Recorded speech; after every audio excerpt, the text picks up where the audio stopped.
வணக்கம் நண்பர்களே, எல்லாரும் எப்படி இருக்கீங்க?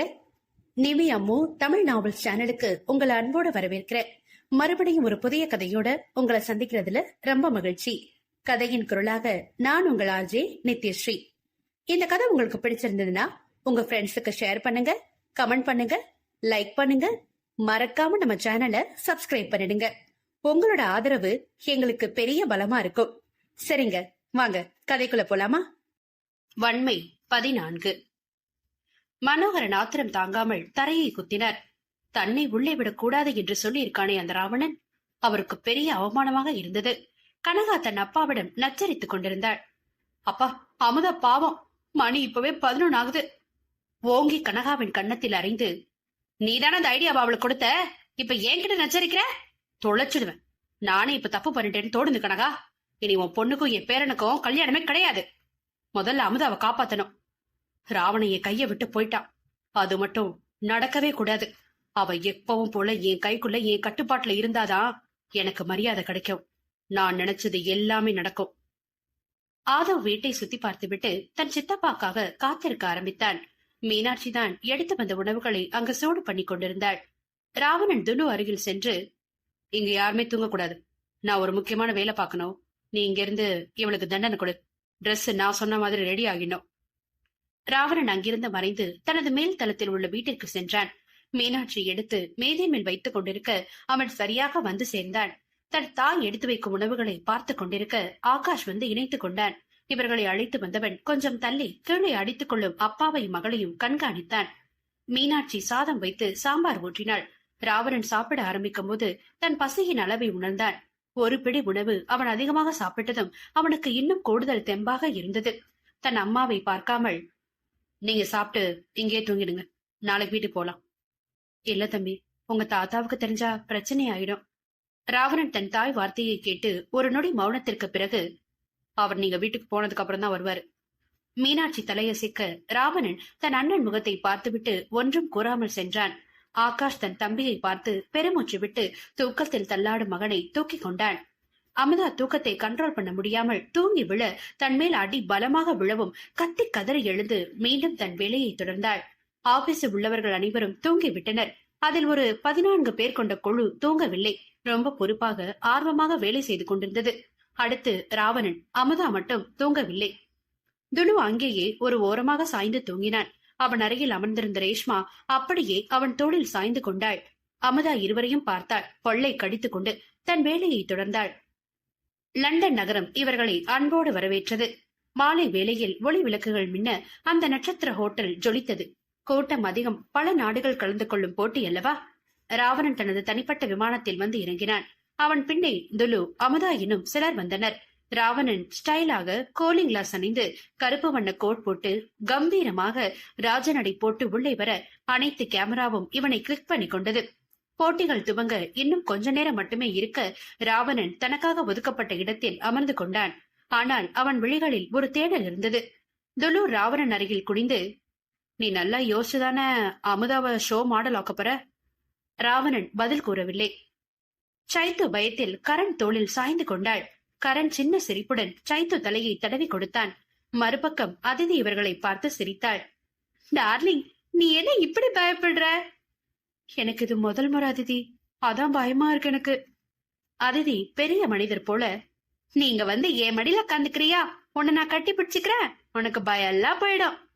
கரண் சிரித்து விட்டு, குட்டி விடுடா, சைத்துவும் உன்ன மாதிரி ஒரு குழந்தைதான்.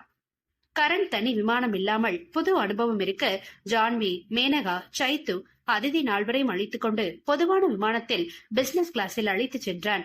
இதில் கரண், அதிதி தவிர்த்து மற்றவருக்கு முதல் முறை. ஜான்வி, மேனகா இருவரும் பயம் இல்லாமல் அமைதியாக அமர்ந்திருந்தனர். நம்ம சைத்து தான் பயந்து கரனை கட்டி கொண்டாள். மேனகா இருவரையும் ஒரு நொடி உற்று பார்த்துவிட்டு திரும்பிக் கொண்டாள்.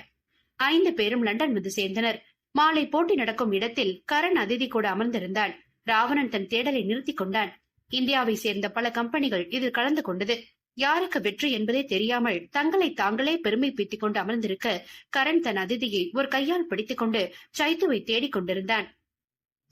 ராவணனுக்கு நேர் எதிரில் கரண் அமர்ந்திருந்தான். சொர்ணம் தன் கணவரை திட்டிக் கொண்டிருந்தாள். நீ என்ன செய்வியோ எனக்கு தெரியாது, சீக்கிரம் அந்த சைத்ராவை கண்டுபிடி, நமக்கு அவ எவ்வளவு சீக்கிரம் கிடைக்கிறாளோ அவ்வளவு நல்லது. கையில இருக்க பணம் எல்லாம் செலவாகிட்டே போகுது. கண்மணி உடனே வந்து, அப்பா நீங்க எது கவலைப்படுறீங்க? அதான் அவளை அந்த கிழவனுக்கு வித்தாச்சுல, கொஞ்சம் கொஞ்சம் அவன் கிட்ட இருந்து காசு வாங்கு. கண்மணி, புரியாம பேசாத. அவன் பொண்ணை பார்க்காம அவன் கைக்கு பணம் தரமாட்டேன்னு சொல்லிட்டான். கண்மணி கணவன் சிக்கன் ஒரு தட்டு நிறைய வைத்து தின்று கொண்டே, விடுங்க, அதான் பெரிய ரவுடி கிட்ட சொல்லிட்டீங்கல்ல, அவன் கண்டுபிடிச்சு கொடுத்துருவான். இந்த முட்டாள் குடும்பம் தேர்ந்தெடுத்த ரவுடி ராவணன் விசுவாசி தேவன் தான். அவன்தான் ராவணன் ரகசிய வேலைகளை செய்பவன். இவனை பற்றி துல்கர் கூட அறியவில்லை. அன்று மீனாட்சியை அழைத்து சென்றதும் தேவன் தான். பாவம், அண்ணாதுரை தெரியாமல் ராவணன் வலையில் சிக்கிக் கொண்டான். தேவன் தன் கைக்கு புகைப்படம் வந்த அடுத்த நொடி ராவணனுக்கு தகவல் கூறிவிட்டான். ராவணன் தான் லண்டன் சென்று வந்த பிறகு பார்த்துக் கொள்ளலாம், அதுவரை வீட்டில் உள்ளவர்களை பார்த்துக் கொள்ள கூறிவிட்டுதான் சென்றான். மனோகரன் அடிப்பட்ட குள்ள நரியாக தனது அடுத்த அடிக்கு காத்திருந்தார். ராவணன் மனோகரனை காலை வரை நடு ரோட்டில் காக்க வைத்தவன் அவரை சென்று பார்க்காமல் லண்டன் கிளம்பிவிட்டான். மறக்காமல் மூவரையும் தேவன் பாதுகாப்பில் வீட்டிற்கு அனுப்பி வைத்தான். லண்டன் போட்டி ஆரம்பமாக சில நொடிகள் இருந்தது. ராவணன் கரனை பார்த்தான். அவன் அருகில் அமர்ந்திருந்த குழந்தையை பார்த்ததும் அவள் முகம் வந்தது மனதில். ஒரு சாயலில் அதிதி சைட்டு மாதிரி இருப்பாள். இதை பலமுறை கோசலை உணர்ந்ததுண்டு. அமுதா தான் தயாரித்த உடையை அணிந்து கொண்டு ஒருவனுடன் பேசிக் கொண்டிருந்தாள். என்ன அவன் படுத்தின பாட்டுக்கு இன்னைக்கு இந்த போட்டியோட அவன் சாம்ராஜ்யமே அழியணும். இருட்டில் நின்று இருந்தவன், எனக்கும் அதுதான் வேணும் அமுதா. அவன் ஒண்ணும் இல்லாம பூஜ்யமா வாழணும். இருவரும் ராவணனை ஆட்டம் காண வைக்க நினைக்க, அவன் ராவணன் அல்லவா, எதிரிகளின் சிம்ம சொப்பனமானவன். தன் துரோகிகளை நன்றாக செழிக்க வாழ விட்டு அழிபவன். அதுபோல இப்போது அமுதா நிலையும் பாவம். அழகைகள் தங்கள் கம்பெனி உடைகளை அணிந்து கொண்டு பூனை நடை போட்டு மெடுக்காக ஒய்யாரமாக நடந்து வந்து தாங்கள் அணிந்திருக்கும் உடைகளை காண்பித்தனர். சைத்து ஜான்வி இருவரும் ஓடி வந்து கரண் அருகில் அமர்ந்து கொண்டனர். சரியாக ராவணன் மாடல் நடந்து வரவும் ராவணன் சைத்ராவை பார்க்கவும் சரியாக இருந்தது. அவன் கண்கள் அவளை விட்டு நீங்கவில்லை. அவள் அதிதியை தூக்கி மடியில் வைத்து கொஞ்சுவது, கரனுடன் உரிமையாக விளையாடுவது அனைத்தும் அவன் லேசர் கண்களிலிருந்து தப்பிக்கவில்லை. அவள் கண்ணாடி அணிந்திருந்ததால் அவன் எங்கு பார்க்கிறான் என்று பார்க்க முடியவில்லை. துல்கர் சைத்ராவை கண்டு கொண்டான். அவன் அவளை பார்த்ததும் ராவணனை திரும்பி பார்க்க அவன் முகம் எப்போதும் போல செதுக்கிய பாறை போலவே இருந்தது. துல்கரால் கண்டு கொள்ள முடியவில்லை அவனை. சரியாக ராவணன் கம்பெனி மாடல் அனௌன்ஸ் பண்ணப்பட்டு நடந்து வந்தாள். துல்கர் அதிர்ந்து விழித்தான். காரணம், அங்கு அமுதா வரவில்லை. வேறு ஒருவள், அதுவும் வெளிநாட்டுக்காரி. பட்டுநூல் கொண்டு வடிவமைக்கப்பட்ட முட்டி வரை உள்ள கவுன். அதுவும் கழுத்தறையில் ரொம்ப பெரிதாக இல்லாமல் ரொம்ப சின்னதாக இல்லாமல் 3 ரோஜா பூக்கள் வடிவமைக்கப்பட்டிருந்தது. அது முழுவதும் தங்க நிற பூக்கள். அதற்கு நடுவில் சிகப்பு வண்ண கற்களை கொண்டு வடிவமைக்கப்பட்டிருந்தது. அங்கிருந்த அனைவரின் கவனத்தை ஈர்த்தது அந்த உடை. அதற்கான ரேட்டிங் கூடிக்கொண்டே போனது. கரண் அந்த உடையை ரசித்து பார்த்தான். குழந்தையுடன் விளையாடி கொண்டிருந்த சைத்துவின் தோளை இடித்து அவள் முகத்தை நிமிர்த்தி உடையை காட்டினான். சைத்துவின் கண்கள் மின்னியது. ஜான்வி சைத்துவிடம், இந்த ட்ரெஸ் உண்மையா சூப்பரா இருக்குல்ல சைத்து? ஆமா ஜான்வி, எனக்கு ரொம்ப பிடிச்சிருக்கு. ராவணன் கரண் சைத்துவை தொட்டு பேசுவதை பார்த்து கொண்டிருந்தான். சொல்ல போனால் அவள் வந்து அமர்ந்தது முதல் அவளை விட்டு விலகவே இல்லை கண்கள். அடுத்து கரண் கம்பெனி சார்பாக வந்தவர்களை கண்டு கரண் மெய்மறந்து போனான் அவள் அழகில். வன்மை 15. ராவணன் சைத்துவை தவிர வேறு எவரையும் பார்க்கவில்லை. சைத்து ராவணனை தவிர மற்ற அனைவரையும் பார்த்தாள். அவளுக்கு அதிதி கேட்கும் கேள்விகளுக்கு பதில் கூறவே நேரம் சரியாக இருந்தது. கரண் தங்கள் சார்பாக வந்த மாடலை கண்டு அதிர்ந்து வெளிகளை விரித்தான். அது வேறு யாரும் இல்லை, மேனகா. அவர்கள் இரவு பகல் பார்க்காது கரண் வெற்றி பெற்றே தீர வேண்டும் என்று கண்மொழித்து தயாரித்த நீண்ட கீழே விரிந்து தரையில் வழுக்கிக் கொண்டு அவள் நடைக்கு ஏற்ப அவள் துணிக்கூட நடனமாட நடந்து வந்தாள். அவள் நடந்து வர துவங்கிய அதே நொடி அங்கு பெரும் அமைதி. உடை எவ்வளவு அழகாக இருக்க வேண்டுமோ அதே போல் அதை அணிந்து காட்டும் விதமும் இருக்க வேண்டும். மேனகா பெயருக்கு ஏற்ப அங்கிருந்தவர்களை மயக்கினாள். அவள் நடந்து வரும் நளினமும் ஒரு கையால் உடையை தாங்கி மெல்ல அடி வைத்து பார்ப்போரை தன்னை விட்டு கண்கள் நீங்காமல் பார்த்து கொண்டாள். சைத்து வாயை பிளந்தபடி பார்த்திருந்து அவளால் மேனகாவை விட்டு கண்களை அகற்ற முடியவில்லை. ஜான்வி சொல்லவே வேண்டாம், மெய்மறந்து போனாள். அவளும் எதிர்பார்க்கவில்லை மேனகா இப்படி ஒரு அவுட்ஃபிட் கொடுப்பாள் என்று. இவர்களை விட கரண் உறைந்து போனான். மேனகா அழகை பலமுறை ரசித்திருக்கிறான். இன்றைய அழகு தேவகன்னிகை தோர்த்து விடுவாள் போன்று. உள்ளத்தில் ஏதோ சொல்ல முடியாத உணர்வு. இவர்கள் யாரையும் அவள் பார்க்கவில்லை. தன்னால் கரண் தோற்று போக கூடாது. அதை மட்டுமே வெறியாக கொண்டு உதட்டோர மெல்லிய புன்னகை நடையில் நளினமும் அதன் தனி அழகாக கம்பீரமும் இருந்தது. சில்வர் கலர் மெல்லிய உடை உடலை தாண்டி கீழே பறந்து விரிந்திருந்தது. கைகள் இல்லாமல் மெல்லிய பின்னல் போன்ற கயிறு, அதன் ஒவ்வொரு பின்னலிலும் ஒரு வைரம் போன்ற கல் மின்னியது. முழுவதும் நம் பாரம்பரிய பருத்தி வைத்து தயாரித்து. அவள் உடையின் முன்பகுதியில் உலக அதிசயத்தில் இடம்பெறாமல் போன நம் தஞ்சை பெரிய கோவில் முழுமையும் சில்வர் தங்க எழை கொண்டு கைகளால் நெய்யப்பட்ட உடை. நம் பெருமையின் அடையாளம் உலகம் முழுவதும் பார்த்தது. மேனகா திரும்பி செல்ல நம் நாட்டின் சின்னம் பறவை மயில் அவள் முதுகு பகுதியில் அதே போல் நெய்யப்பட்டிருந்தது. ராவணன் அந்த உடையை கண்டு முதல் முறை தன் உணர்வை வெளிப்படுத்தினான். அவ்வளவு நேரம் பொய்யாரமாக அவன் கண்களில் அமர்ந்திருந்த கண்ணாடியை கழட்டி புருவம் உயர்த்தி பார்த்தான். துலு மேனகாவை மையலுடன் பார்த்தான். அவளின் அழகு நளினம் அவனை வெகுவாக கவர்ந்தது. மேனகாவை தனக்கு சொந்தமாக்கிக் கொள்ள மனம் பரபரத்தது. இவனின் பரபரப்பை அவளே அடக்கி விடுவாள். இப்போது வெற்றியாளர்களை தேர்ந்தெடுக்கும் நேரம். மொத்தம் 5 நாடுகள் வெற்றி பெற்றனர். அதில் முதலிடம் இந்தியா வெற்றி கனியை தட்டிச் சென்றது. வெற்றி பெற்றவர்களை ஓர் அழகை அறிவிக்க தயாராக இருக்க யாருக்கு கிடைக்குமோ என்ற பரபரப்பு இருந்தது. எப்படியும் ராவணன் முதலில் வருவான். அப்படி வரவில்லை, இந்த இடமே இல்லாமல் பண்ணிவிடுவான். அனைவரும் அறிந்தது. அதனால் 2வது இடத்தில் தங்கள் கம்பெனி வர வேண்டும் என்ற எதிர்பார்ப்பில் காத்திருக்க அழகி மைக்கை எடுத்து முதல் வெற்றியாளர் கோசலை டிசைனிங் அவள் அறிவித்ததும் அனைவரும் ராவணன் முகத்தை பார்த்து கலவரத்தை எதிர்பார்த்து காத்திருந்தனர், துலு உட்பட. கரண் கம்பெனி வெற்றி பெற்றதும் சைத்து துள்ளி குதித்து அவனை கட்டி அணைத்து முத்தம் கொடுத்தாள். பாவம், இதற்கு ராவணன் தண்டனை தரப் போவதை அவள் அறியவில்லை. அவளின் ஒவ்வொரு அசைவையும் கோரிய வழியால் பார்த்து கொண்டிருப்பது அவளுக்கு தெரியவில்லை. அவள் முத்தம் கொடுத்தது ராவணன் முகம் சிவந்து போனது. தனக்கு தானாக அவள் முத்தம் கூட கொடுத்ததில்லை. இங்கு அவனுக்கு தானாக கொடுக்கிறாள். எரிமலை வெடிக்க தயாராக இருந்தது. மேனகா மேடையிலிருந்து சைத்து முத்தம் கொடுத்ததையும் கரண் சிரித்ததையும் பார்த்து கொண்டிருந்தாள். அடுத்ததாக ராவணன் டிசைனிங் 2வது இடத்தை பிடித்தது. சைத்து ராவணனை மறந்து போனதால் அங்கு அழகி வாசித்த போது அவளுக்கு ஒன்றும் தோன்றவில்லை. ராவணன் அவள் முகம் என்ன உணர்வை காட்டும், தன் பெயர் வரும்போது என்பதை பார்க்க ஆவலாக இருந்தவனுக்கு பெரும் ஏமாற்றமே. அவன் கோபத்திற்கு சைத்து அவளுக்கு தெரியாமலே தீனி போட்டுக் கொண்டிருந்தாள்.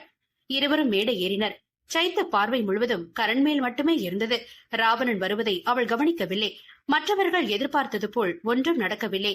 கரண் அருகில் ஒருவன் வந்து நிற்பதை பார்த்த பிறகே அவன் முகத்தை பார்த்தாள் சைத்து. விழிகள் தெரித்து விழுந்து விடும் அளவு முழித்தாள். இதுவரை மறந்து தன் சிந்தனையின் ஓரம் கூட உதிக்காமல் இருந்த தன் கடந்த காலம் ராவணன் முகம் கண்ட அடுத்த நொடி அவள் நினைவில் வந்து நின்றது. முகம் வெளிரி போனது. வாழ்வே மீண்டும் வெறுமையான உணர்வு அவளுக்கு. இதுவரை சிரித்த பெண் இப்போது முகம் வெளிரி நிற்பதை கரண் கண்டுவிட்டு அவளை தேற்ற அவளை நோக்கி போக அடியெடுத்து வைக்க அவன் முன்பு அவர்களுக்கு இடையில் ராவணன் வந்து நின்றான். ராவணன் வந்து நிற்கவும் சைத்தவன் முகம் மறைந்து போனது. கரண் கோபமாக நிமிர அங்கு ராவணன் அவன் மட்டும் பார்க்கும் வகையில் மெல்லியதாக புன்னகைத்து அவனுக்கு முன்பு கை நீட்டினான். நான் ராவணன், ராவணன் டிசைனிங் உலகத்தோட MD. ஏனோ அந்த புன்னகை கரனை கட்டி போட்டது. ராவணன் மிகவும் வித்தியாசமான பெயர். கரண் தன் கையை நீட்டி, நான் கரண், கோசலை கம்பெனியோட ஓனர். நிகழ்ச்சியை தொகுத்து வழங்கும் அழகி இருவரையும் அழைத்து நடு மேடையில் நிற்க வைத்து ஒரு முக்கியமான நபரை அழைத்தாள். அவர்தான் இந்த போட்டியை உருவாக்கியவர். அவர் 50 வயது மதிக்கத்தக்க நபர். இருவரையும் வாழ்த்த, இனி நீங்க இருவரும் சேர்ந்து வேலை செய்யணும். ராவணன் கரண் இருவரும் ஒன்று போல் தலையசைக்க தொகுப்பாளர் இருவரையும் நோக்கி உங்களின் வெற்றிக்கு காரணம் யார் என்று கேட்க ராவணன் கையில் முதலில் மைக் வழங்கப்பட அவன் சைத்துவை பார்த்து கொண்டே அவர்களை பற்றி கூற முடியாது. இன்று இந்த வெற்றி என் டீம் அனைவருக்கும் சேரும் என்றான். அடுத்து கரண் கையில் கொடுக்க அவன், நான் என் வெற்றிக்கு காரணமா ஆனவன்களை மேடைக்கு அழைக்கலாமா என்றதும் அப்பெண் தலையசைக்க முதலில் சைத்து அதிதி இருவரையும் மேடைக்கு அழைத்தான். சைத்து அதிதியை தூக்கி கொண்டு வந்து கரண் அருகில் நின்று கொண்டாள். அவள் தோளில் கை போட்டு, இவதான் அந்த ப்ராஜெக்ட் எடுக்க சொன்னது. என் வெற்றிக்கு காரணமான பொண்ணு. அடுத்து மேனகாவை அழைக்க அவள் ஆச்சரியத்துடன் மென்மையாக நடந்து வந்து கரண் மறுபக்கம் நின்று கொண்டாள்.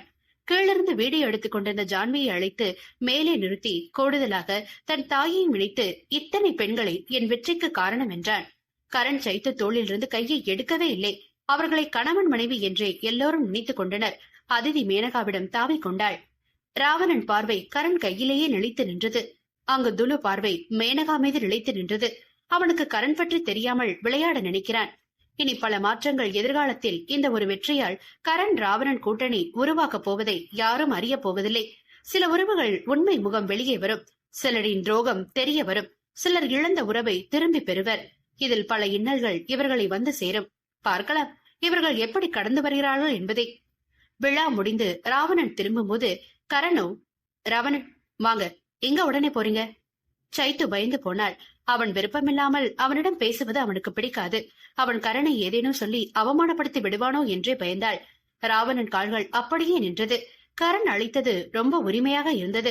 திரும்பி நின்று அவனை பார்க்க கரண் ராவணன் அருகில் வந்து, நம்ம நீ ஒண்ணும் வேலை செய்ய போறோம், ஆனா நீங்க ஒரு மூலையில இருக்கீங்களே, நான் ஒரு மூலையில இருக்கேனே. உங்களுக்கு நேரம் கிடைச்சா என் கம்பெனி வீடு ரெண்டுக்கும் கட்டாயம் வாங்க. அவனின் நீங்க வாங்க மரியாதை பிடிக்கவில்லை. கரண், நான் கண்டிப்பா வரேன். நீ இப்ப கூப்பிட்டியே, அப்படியே பேர் சொல்லி கூப்பிடு. அங்கு சைத்துவுக்கு மயக்கம் வராத குறைதான். ராவணன் நின்று பேசுவது. நீங்க எப்படி வந்தீங்க எல்லாரும்? ராவணன், நாங்க எல்லாரும் காமன் பிளைட்ல தான் வந்தோம். நான் தான் புது அனுபவமா இருக்கட்டும்னு அழைச்சிட்டு வந்தேன். ராவணன் உடனே, வா கரண், எல்லாரையும் அழைச்சிட்டு தான் நான் தனி விமானத்துல தான் வந்தேன். அப்படியே அவன் டிசைனிங் கம்பெனி வீடு ரெண்டையும் பாக்குறேன். கரணின் உதடுகள் புன்னகை பூத்தது. துலு முகத்தில் ஒரு தனிப்பட்ட உணர்வு தோன்றியது. ராவணன் கரண் கிட்ட பேசும்போது அனைவரும் ஒன்றாக விமானத்தில் அமர்ந்திருந்தனர். கரண் அருகில் சைத்து ராவணனை கண்ட பயமோ என்னவோ கரண் தோளில் சாய்ந்து தூங்கிக் கொண்டிருந்தாள். மேனகா சைத்துக்கு போர்த்தி விட்டாள். அதிதி கரண் வடியில் அமர்ந்து தூங்கிக் கொண்டிருந்தாள். ஜன்னல் ஓரம் ஜான்வி அவள் அருகில், மேனகா இவர்களில் எதிர்ப்புறம் ராவணன் தனியாக அமர்ந்திருந்தான். அவன் மற்றொரு ஓரம் துலு கண்களாலேயே மேனகாவை விழுங்கிக் கொண்டிருந்தான். தூக்கம் இல்லாமல் வேலை செய்த களைப்பு அனைவரும் உறங்கி போனார்கள். துலு பால் குடித்த சிறிது நேரத்தில் சாய்ந்து தூங்கி போனான். கரண் ராவணன் இருவர் மட்டுமே தூங்காமல் இருந்தது. ராவணன் எழுந்து சென்று அதிதியை கைகளில் தூக்கிக் கொண்டு, நான் பாத்துக்கிறேன் கரண். கரணு சரி என்று தலையசைக்க அவளை தன் நெஞ்சில் சாய்த்து கொண்டான். ஏனோ அதிதி அப்படியே சைத்து சாயலில் தெரிந்தாள். தனக்கும் இதுபோல் ஒரு பெண் குழந்தை வேண்டும் என்று மனம் கேட்டது. முதல் முறை தகப்பனாக ஒரு உணர்வை பெற்றான். இவர்களில் வெற்றி இந்தியாவின் அனைத்து செய்தி சேனலிலும் இடம்பெற்றது. வன்மை 16. தனக்கு கிடைத்த வாய்ப்பை ராவணன் பயன்படுத்திக் கொண்டான். அதனாலேதானே முன் சென்று அவர்களை அழைத்து செல்வதாக கூறினான். தனது நெஞ்சில் தூங்கும் அதிதியை அவன் கைகள் தானாகவே தட்டி கொடுத்தது. குழந்தையின் மென்மை அவனுக்கு பல உணர்வுகளை கொடுத்தது. ஆதவ் ராவணனின் விருப்பமானவன். ஆனால் ராவணன் ஆதவை தூக்கி கொஞ்சியது கிடையாது. ராவணன் மடியிலும் நெஞ்சிலும் உறங்கிய தொட்டு தழுவிய முதல் ஆள் அதிதி மட்டுமே. தங்கள் திருமண வாழ்வில் சைத்துவிடம் அவனுக்கு தோன்றும் போது கூடி உள்ளான். அவள் தேவை தீர்ந்ததும் விலகி சென்று விடுவான். அவளின் சிறு விரல் தீண்டல் கூட இருந்ததில்லை. இன்று மனம் ஏனோ அதை நினைத்து பார்த்தது. கைகள் தட்டி கொடுத்தாலும் கண்கள் என்னவோ சைத்துவிடமே நிலைத்து நின்றது. அவளின் மாறுதல் அவனை மலைக்க வைத்தது. இதை அனைத்தும் கரண் மூலம் என்பதில் அவனுக்கு சந்தேகமில்லை. அவள் மாநிலமாக இருந்தாள் முன்பு, இப்போது சிவந்த நிறமாக இருக்கிறாள். முன்பு உடலில் உள்ள எலும்புகள் வெளியே தெரியும், எண்ணி விடலாம். இப்போது நல்ல சதை போட்டு கண்ணுக்கு கீழ் இருந்த கருவளையம் நீங்கி கண்ணங்கள் கொழு கொழுவென்று இருந்தது. அவள் எப்போதும் இடும் கொண்டை இப்போது இல்லை. முடியை முன்பகுதியில் கட் பண்ணி விரித்து விட்டிருந்தாள். சில நேர கூடலில் அவளின் எலும்பு உடலை கண்டே இவன் விளைய விடுவான். விருப்பம் இல்லாமல் மூடும் போய்விடும். இன்று இவளின் வனப்பு அவன் ஆண்மையை ஆட்டம் காண வைத்தது. அவள் முட்டி வரை ஸ்கர்ட், அதற்கு மேட்சாக டி ஷர்ட் அணிந்திருந்தாள். நொடி பொழுதில் ராவணன் கண்கள் அவளின் உடலை மேய்ந்து விட்டது. அவள் மறைத்த பகுதிகள் கூட இவன் லேசர் கண்களில் தப்பவில்லை. கரண் ராவணன் பார்வையை பார்த்து கொண்டுதான் இருந்தான். அவன் பார்வையில் தவறாக தோன்றவில்லை. அதற்கு மாறாக இது என்னுடைய உரிமை என்னும் எண்ணம் தோன்றியது. ராவணன் பார்வை வேறு யாரையும் பார்க்கவில்லை. அதை கரண் கவனித்துக் கொண்டுதானே இருந்தான். துல்கர் மேனகாவை பார்த்த பார்வை அருவருப்பை கொடுத்தது. அவனை கொன்று போடும் அளவு கோபம் வந்தது. அதற்குள் ராவணன் பாலில் மயக்க மருந்து கொடுத்து தூங்க வைத்து விட்டான். காரணம், ராவணன் மட்டுமே அறிவான். அவன் பாலில் கலப்பதை கரண் பார்த்தான். கரண் பார்ப்பது தெரிந்துதான் ராவணன் கலந்தான். கரண் தங்களுக்கென்று தனியாக அமைந்த இடத்தில் விமானம் இறங்கியது. இறங்கிய வேகம் மேனகா, ஜான்வி இருவரும் கண் விழித்து விட்டனர். ராவணன் அதிதியை மேனகா கையில் கொடுத்தான். ஜான்வியை பார்த்து அவள் கையில் தண்ணீர் பாட்டில் கொடுத்து அதை துலு முகத்தில் அடித்து எழுப்ப கூறி இறக்கினான். அவன் பின்னே அதிதியை தூக்கிக் கொண்டு மேனகா இறங்கினாள். ஜான்வி துலு பார்வையை கண்டு கொண்டாள். கடுப்பில் மொத்த பாட்டில் தண்ணீரை அவன் முகத்தில் ஊத்திவிட்டு இறங்கி ஓடிவிட்டாள். ராவணன் அருகில் நின்று கொண்டாள். சைத்து எழவே இல்லை. அடித்து போட்டது போல தூங்கினாள். கரண் அவளை கைகளில் ஏந்தும் போதுதான் துலு அடித்து பிடித்து எழுந்து கொண்டவன் கண்டது கரண் கைகளில் இருக்கும் சைத்து வைத்தான். கரண் அவளுடன் இறங்கிவிட துலு இறங்கி வரவும் ராவணனோ, துலு, நீ சென்னை போய் அங்க இருக்க வேலையெல்லாம் பாரு. நான் கரண் கம்பெனிய பாத்துட்டு வரேன். உன்னை விட பொறுப்பா அங்க யாரும் இல்ல. அதற்கு மேல் துலு எதுவும் பேசவில்லை. பேசினால் பெண் விளைவுகள் மோசமாக இருக்கும். தங்களுக்காக காத்திருந்த காரில் கிளம்பி சென்று விட்டனர். கோசலை இவர்களுக்காக காத்திருந்தாள் வாசலில். அவள் செய்தியில் கரண் வெற்றி பெற்றதை பார்த்துவிட்டு சந்தோஷமாக காத்திருந்தாள். அவளால் அவர்களுடன் செல்ல முடியவில்லை. அனைவரும் வரவும் வாசலுக்கு ஓடி வந்தாள்.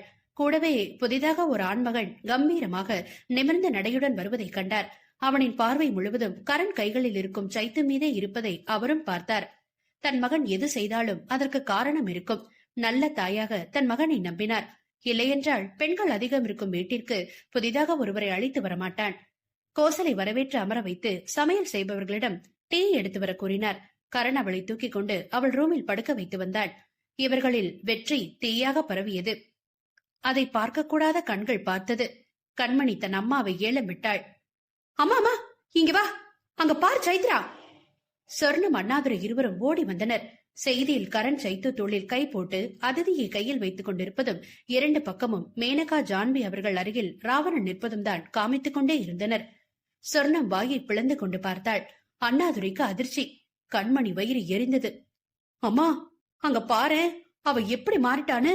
எவ்வளவு அழகா இருக்கா பாருமா. புதுசா ஒருத்தனை பிடிச்சிருக்கா. இவளுக்கு மட்டும் எப்படி பணக்காரங்களாவே கிடைக்கிறாங்களோ போமா. எனக்கு வந்து வாச்சது திங்க மட்டும்தான் லாய்க்கு. அங்க பாரு, அவ நகை எல்லாம் போட்டிருக்காமா. நீ அமைதியா இரு கண்மணி. அவளை புடிச்சு கொண்டு வந்து திரும்பவும் நம்ம காலுக்குள்ள போட்டு மிதிக்கிறேன். அந்த கிழமை வேற தினமும் போன் பண்ணி பொண்ணெங்க நச்சரிக்கிறான். இவளை போய் சீக்கிரம் கூட்டிட்டு வரேன். யோ போ, போய் கூட்டிட்டு வா. அவளை தர முடியாதுன்னு சொன்னா அங்கேயே நல்ல பெரிய அமௌண்ட் சேர்த்திட்டு வா. அவ தோல்ல கை போட்டிருக்கவன பார்த்தா கேன மாதிரிதான் இருக்கு. சீக்கிரம் போ. அண்ணாதுரை தலையசைத்து ரவுடி தேவனுக்கு போன் பண்ணினான். ஏய், நீ என்ன என் பொண்ணை கண்டுபிடிக்க போற? என் பொண்ணு எங்க இருக்கான்னு எனக்கு தெரிஞ்சு போச்சு. நீ ஒரு 10 பேர் அழைச்சிட்டு வா. நம்ம போய் என் பொண்ணை அழைச்சிட்டு வருவோம். தேவன் ராவணனுக்கு தொடர்பு கொண்டு அண்ணாதுரை கூறியதை கூற அவன் வர சொன்னான். மனோகரன் செய்தியை பார்த்தபடி இருந்தார். அதைவிட அவன் அருகில் இருந்தவர்களை பார்த்தவன் ஏதோ யோசித்துக் கொண்டிருந்தார். சைத்துவை செய்தியில் பார்த்துவிட்டு பாட்டிகளை தேடி ஓடினான் ஆதவ். அவர்களும் பார்த்துவிட்டு சைத்து முகத்தை வருடி கொடுத்தார் குணவதி. மீனாட்சி கண்கள் கலங்கியது. இவள் முகத்தை பார்க்க பல நாள் ஏங்கியது உண்டு என்று அவளின் அழகு மாற்றம் அவர்களை சந்தோஷப்படுத்தியது. கனகா தன் மகளை தேடிக் கொண்டிருந்தாள் டிவியில். அவள் வராமல் போகவும் தன் மகளுக்கு போன் செய்து பார்த்தார். அதெப்படி அவள் எடுப்பாள்? ராவணன் அவள் போன், பர்ஸ், ஏடிஎம் அனைத்தையும் ஒருவர் மூலம் எடுத்து விட்டான்.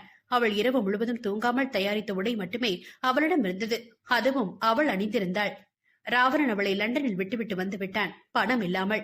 அவள் ராவணனை பழிவாங்க நினைத்தாள்.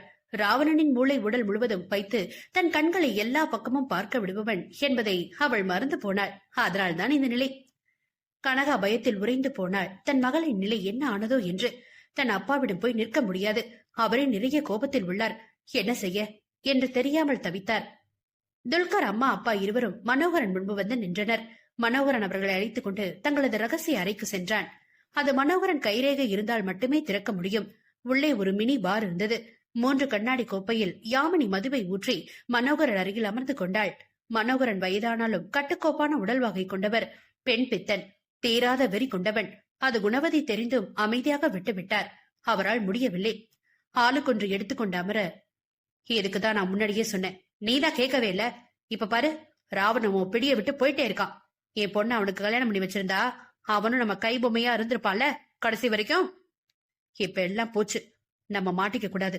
மாட்டிக்கிட்டா ஒண்ணுமே பண்ண முடியாது.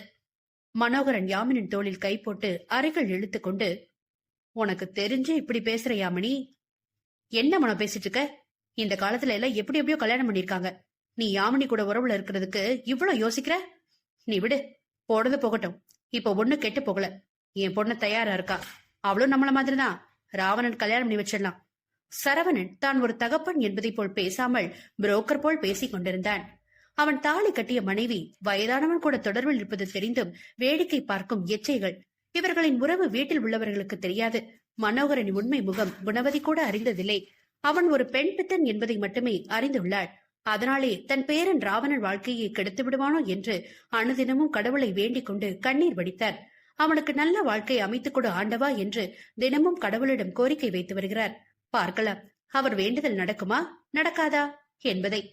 இவர்கள் செய்யும் தொழிலை ராவணன் அறிந்தால் என்ன செய்வான்? தன் தாத்தா என்ற பாசத்தில் காப்பானா, இல்லை அவருக்கு எதிராக நிற்பானா? காலம் முடிவு செய்யட்டும். மேனகா முகம் செய்தியில் வந்து கிளம்பி விட்டான் அவளை தேடி அவள் கணவன். வன்மை 17. காலைதான் எழுந்தாள் சைத்து. அவள் கீழிறங்கி வர அதிதி ஓடி சென்று கட்டி கொண்டாள். டார்லிங், நீ விட்டு ரொம்ப நேரம் தூங்கிட்ட தெரியுமா? அச்சோ, என் செல்ல கோச்சிக்குச்சா? அதிதியோ இல்லை என தலையசைக்க அவளை தூக்கி கொண்டு நடுக்கூடத்திற்கு வந்தாள். அங்கு அனைவரும் இருந்தனர். கூடுதலாக ராவணன் ஜான்வியும் இருந்தார்கள். ஜான்வி யாரும் இல்லாமல் அனதையாக வாழ்பவள் என தெரிந்ததும் கோசலை இங்கேயே தங்கி கூறிவிட்டார். ஜான்வி மறுக்கவில்லை. அவளுக்கும் பாதுகாப்பான ஒரு குடும்பம் வேண்டுமென பல நாட்கள் ஏங்கியுண்டு இன்று மிகவும் பாதுகாப்பான உறவு கிடைக்கும் என்று ஒட்டி கொண்டாள். ஜான்வி துடுக்கான பெண், அதிகம் யாரிடமும் காட்டிக்கொள்ள மாட்டாள். சைத்து ராவணனை பார்த்துவிட்டு மேனகா அருகில் அமர்ந்து கொண்டாள். ராவணன் அவள் மேலிருந்து இறங்கி வரும்போது பார்க்க துவங்கியவன் எப்போது வரை கண் எடுக்கவில்லை. அவளுக்குத்தான் கூச்சமாக இருந்தது. அவர்களை கரண் கோசலை இருவரும் பார்த்து கொண்டுதான் இருந்தனர். கரண் ராவணனிடம் எதுவும் கேட்கவில்லை. அவனும் எதுவும் கூறவில்லை. சைத்து, இன்னைக்கு எல்லாரும் வீட்டுல தானே இருக்கோம், அதனால நீ இன்னைக்கு சமைச்சிடு. மீன், மட்டன் அதெல்லாம் இருக்கு. நாட்டுக்கோழி கிடைக்கல, சமையல் வேலை செய்யறவங்க வாங்கிட்டு வந்து வச்சுட்டாங்க. சரி மேனகா, நான் போய் சமைக்கிறேன். இரு, நானும் உனக்கு ஹெல்ப் பண்றேன். ராவணனை பார்த்து மேனகாவோ, அண்ணா உங்களுக்கு என்ன பிடிக்கும், வேற ஏதாவது சொன்னா வாங்கிட்டு வர சொல்லுவோம். ராவணன் முகம் யோசனையில் சுருங்கி இருந்தது. அவன், எனக்கு நான்வெஜ் சாப்பிட்டு பழக்கம் இல்ல, நாங்க சுத்த செய்வோம். ராவணன் கூறியதும் கோசலை உதட்டோரம் புன்னகை பிறந்தது. சைத்து சமைக்க மேனகா உதவி செய்தாள். ஜான்வி முன்பே கூறிவிட்டாள், எனக்கு சாப்பிட மட்டும்தான் தெரியும் என்று. என்ன வேலை செய்ய கூப்பிடக்கூடாதுப்பா. அதிதி ஜான்வி இருவரும் விளையாட ஆரம்பித்து விட்டனர். ராவணன் மேனகா அண்ணா என்று அழைத்ததை நினைத்து பார்த்து கொண்டிருந்தான். ஆனால் அவன் முகத்தில் எந்த உணர்வும் காட்டிக் கொள்ளவில்லை. கிச்சனில் சமைக்கும் தன் மனைவியை கண்ணெடுக்காமல் பார்த்தான். கரண், ராவணன் சாப்பிட்டு வாங்க, நம்ம ஆபீஸ் போய் பார்க்கலாம். மதியம் வீட்டுக்கு வந்துடலாம். இன்னைக்கு அதிதி வீட்டுல இருக்கா, அப்ப முழு நாளும் சைத்து சமையல் தான். நீங்க சாப்பிட்டு பாருங்களேன். ஏன் சைத்து அருமையா சமைப்பா. கரண் ஏன் என்பதை அழுத்தி கூறினான். ராவணன் அவனை முறைத்துவிட்டு தலையசைத்து காத்திருந்தான். அனைவரும் சாப்பிட அமர மேனகா பரிமாறினாள். சைத்து, பசி தாங்க மாட்டேன், இப்பவே லேட் ஆயிடுச்சு, நீ போய் உட்காரு, நான் எடுத்து வைக்கிறேன் எல்லாருக்கும். சைத்து கரண் அருகில் அமர்ந்து கொண்டாள். மேனகா முதலில் ராவணனுக்கு தேவையானதை எடுத்து வைத்தாள். அவனுக்கு சாம்பார், பொங்கல், இட்லி, தேங்காய் சட்னி வைத்தாள். அண்ணா சாப்பிடுங்க, இது முழுக்க சைவந்தான். ராவணன் தலையசைத்து சாப்பிட ஆரம்பித்தான். ருசியாக இருந்தது. கைகள் தட்டில் உள்ளதை காலி பண்ண கண்கள் சைத்து என்ன சாப்பிடுகிறாள் என்பதை கண்டு கொண்டிருந்தது. கரண் அவளுக்கு அள்ளி அள்ளி வைத்தான். மட்டன். ராவணன் கண்களில் தப்பவில்லை. அதுவும் அவள் அசைவம் சாப்பிடுவது அவனுக்கு ஆச்சரியம். கோசலை ராவணன் பார்வையை கண்டு, அம்மாடி மேனகா, சைத்துக்கு பிடிச்ச மட்டன் சுக்கா கொஞ்சம் வைடா, அவதான் அசைவம் விரும்பி சாப்பிடுவாள். அம்மா, நானும் விரும்பி சாப்பிடுவேன். ஜான்வி, உனக்கு இல்லாததா செல்லம், அள்ளி அள்ளி சாப்பிடு, உனக்கு வைக்க சொல்றேன். ஜான்வி சிரித்துவிட்டு 2 முட்டையை எடுத்து வைத்து சாப்பிட ஆரம்பித்தாள். சைத்து அதிதிக்கு ஊட்டிக் கொண்டே சாப்பிட்டாள். அசைவத்தை அவள் விரும்பி உண்பதை ராவணன் பார்த்து கொண்டுதான் இருந்தான். அதைவிட அதிதி சைத்து பாசத்தை கண்டு கொண்டான். ஒரு விதத்தில் இருவரின் செயல்பாடுகளும் ஒரே போல் இருந்தது. அனைவரும் சாப்பிட்டு முடிக்க ராவணன் கரண் கம்பெனி சென்றான். ஏனோ கரனுடன் ஒரு பந்தம் உருவாவதைப் போல் தோன்றியது ராவணனுக்கு. இருவரும் உள்ளே செல்ல பலூன் வெடித்து பூக்கள் தூவி வரவேற்றனர் அவனை அவன் ஒர்க்கர்கள். வாழ்த்துக்கள் சார், நீங்க ஜெயிச்சிட்டீங்க. அவர்கள் கொடுத்த பொக்கேவை வாங்கி கொண்டு, நம்ம ஜெயிச்சிருக்கோம், இந்த வெற்றி எல்லாருக்கும் சேரும், தேங்க்யூ. தன் அறையில் ஒதுங்கி நின்ற ராவணனை அறையில் கைப்பிடித்து இழுத்து, இவர்தான் நம்மளோட புது பார்ட்னர், நம்ம கம்பெனியை சுத்தி பார்க்க வந்திருக்காங்க. கரண் கூறியதும் ராவணனை வரவேற்றனர். அவரவர் வேலையை பார்க்க செல்ல ராவணன் ஒவ்வொரு இடமாக பார்த்தான். ராவணன் தொழில் உலகின் மன்னன். அவன் அறியாதது ஒன்றுமில்லை. அவனுக்கு முன்பே தெரியும் கரண் பற்றி அனைத்தும். ராவணன் இந்த கட்டடத்தை முன்புறம் கண்டே முடிவு செய்து விட்டான். இவன் தனக்கு குறைந்தவன் இல்லை என்று. தனக்கு இணையானவன்தான். ராவணன் கருப்பு வெள்ளை கலவை, கரண் நிறங்களின் தோழன், பசுமை காதலன். கரண் பெரும்பாலும் வெள்ளை வண்ணத்தை உபயோகித்திருந்தான். அதில் ஆங்காங்கே வைக்கப்பட்ட செடிகளின் பச்சை வண்ணம் கண்களுக்கு குளிர்ச்சியாக இருந்தது. இருவரும் எம்டி அறையில் நுழைந்தார்கள். கரண் பக்கத்தில் இருந்த சோஃபாவில் அமர்ந்து கொண்டு ராவணனை அமர கோரினான். கரண் ராவணனை கூர்மையாக பார்த்தான். அவன் பார்வையை நெஞ்சை நிமிர்த்தி எதிர்கொண்டான். சொல்லு ராவணன், என்கிட்ட என்ன பேசணும்? எதுக்கு இங்க வந்திருக்க? நான் கேட்கணும், அப்படிதானே? ராவணன் ஓர் புருவம் உயர்த்தி, உண்மைதான், என்ன கண்டுபிடிச்சிட்ட? ரொம்ப ஈஸியா. முறை என்ன புரிஞ்சுக்கிற ஒருத்தனை பாக்குறேன். ஆச்சரியம் தான் கரண். நான் உன்கிட்ட கேட்க போறது ஒன்னே ஒண்ணுதான், சைத்ரா. கரண் பெரிதாக அதிராமல் அவனை அதிர வைத்தான். எதுக்கு ராவணன் என் சைத்துவை திரும்ப உன் படுக்கைக்கு மட்டுமே பயன்படுத்துறதுக்காக கேக்குறியா? ராவணன் வேகமாக எழுந்தான். கரண் தன்னை அவள் கணவன் என்று தெரிந்தே அழைத்து வந்தாயா என்று. இல்ல ராவணன், ஏ சைத்து அவ கடந்த காலத்தை எங்க கிட்ட ஓரளவு சொல்லியிருக்கா. ஆனா அவளோட கணவனை பத்தி சொன்னதில்ல. நீ அவளை பார்க்கும்போதே எனக்கு சந்தேகம் வந்துச்சு. லண்டன்ல உன்னை பார்த்ததுக்கு அப்புறம் தான் என் சைத்துவோட முகமே சரியில்லை. பயந்து போயிட்ட ராவணனவ. அதுவும் இல்லாம காலையில நீ சைவம் சாப்பிட்டதை வச்சு யோசிச்சேன். யாருக்கும் அடங்காத இதிகாச ராவணன் கூட தோற்று போகக்கூடிய அளவு கோபம் ஆணவம் பிடிச்ச இந்த ராவணன் என் வீட்டுக்கு வந்திருக்கிறதுக்கு வெறும் கட்டிடத்தை சுத்தி பார்க்கவா, இல்ல யார் கூடவும் சேர்ந்து வேலை செய்யவா? அதெல்லாம் உனக்கு பிடிக்காதுன்னு எனக்கு தெரியும். என் கூட சேர்ந்து வேலை செய்ய ஒத்துக்கிட்டது எதுக்கு? எப்பவும் நம்பர் 1ல இருந்த ராவணன் லண்டன்ல நம்பர் 2க்கு போகும்போது யாரையும் அழிக்காம தானாவே எங்களை அழைச்சிட்டு வந்தது காரணம் இல்லாமலா ராவணன்? சொல்லு, இப்ப எனக்கு தெரிஞ்சாகணும். ராவணன் அங்கிருந்த கண்ணாடி தடுப்புகள் வழியாக கீழே பார்த்து கொண்டே, நீ ரொம்ப அறிவாளி கரண். எனக்கு ஏன் கூட நிக்க தகுதியானவ கரண் நீதான். நான் சைத்ராவை தேடிதான் வந்தேன். எனக்கு நல்லா தெரியும் உனக்கு சைத்துவுக்கும் நல்ல உறவு இருக்கு. திரும்பி கரனை பார்த்தான். கரண் ராவணனை பார்த்து, என்ன எங்க 2 பேரையும் சந்தேகப்படுறியா? தலையாட்டி, இல்ல கரண், நீ சைத்துவை குழந்தையா நினைக்கிற. உன் வீட்டு இளவரசி அவ. உனக்கு தங்கச்சியா நினைக்கிற. அவளை குழந்தை மாதிரி பாத்துக்கிற. உனக்கு தங்கச்சி இல்லாத ஏக்கத்தை அவ தீர்த்து வைக்கிறான். உனக்கு அதிதி எப்படியோ சைத்துவும் அப்படித்தான். கரண் வியந்தான். தன் உணர்வுகளை படித்தது போல் கூறுகிறானே. இன்னும் சிலவற்றை இருவரும் பேசிக் கொண்டனர். கடைசியாக கரண் ராவணனை பார்த்து, என் சைத்து சந்தோஷம் மட்டும்தான் எனக்கு முக்கியம். அவளை கஷ்டப்படுத்துற யாரா இருந்தாலும் அவங்கள உயிரோட விட மாட்டேன். அது நீயா இருந்தாலும். ராவணன், உன்னை பார்த்து நான் பயப்பட மாட்டேன். கரண் கண்கள் சிவக்க கூறினான். ராவணன் அவன் தைரியத்தை பார்த்து உள்ளுக்குள் வியந்தான். சரிவா, வந்து உன் கோபத்தை காட்ட தயாரவா, பாக்கலாம், போகலாம். இருவரும் வீட்டின் முன்பு இறங்க அங்கு சிலர் சண்டை போட்டுக் கொண்டிருந்தனர். பாதுகாவலர்கள் அவர்களை உள்ளே விடாமல் தடுத்து நிறுத்தி கொண்டிருந்தனர். கரண் புரியாமல் பார்க்க ராவணன் கண்கள் சிவக்க கை நரம்புகள் புடைக்க அண்ணாதுரை முன் நின்றான். கரண் உள்ளே சென்று பார்க்க அங்கு சைத்து பயத்தில் தன் அம்மாவை கட்டிப்பிடித்து அழுது கொண்டிருப்பதேதான். ஓடினான். சைத்து அவ்வளவுதான். கரண் குரல் கேட்ட அடுத்த நொடி கரனை இறுக்கமாக கட்டி கொண்டாள். தேம்பி தேம்பி அழுதாள். என்ன அவர் கூட அனுப்பிடாத கரண், என்ன அவர் கூட அனுப்பிடாத பிளீஸ். திரும்ப திரும்ப அதையே சொல்லி சொல்லி அப்படியே மயங்கி போனாள். கரணின் சைத்து சைத்து என்ற கலங்கிய குரலில் வேக நடையுடன் இவர்களை நெருங்க அங்கு அவனின் மனைவி முகம் முழுவதும் பயத்தில் வெளிரி போய் அழுது வேங்கி இருப்பதை பார்த்து அவளை தூக்கி கொண்டான் தன் கைகளில். கரண் அவனை தடுக்கவில்லை. தன் அம்மாவை பார்த்து, என்னாச்சுமா, நாங்க போகும்போது நல்லா இருந்தாலே.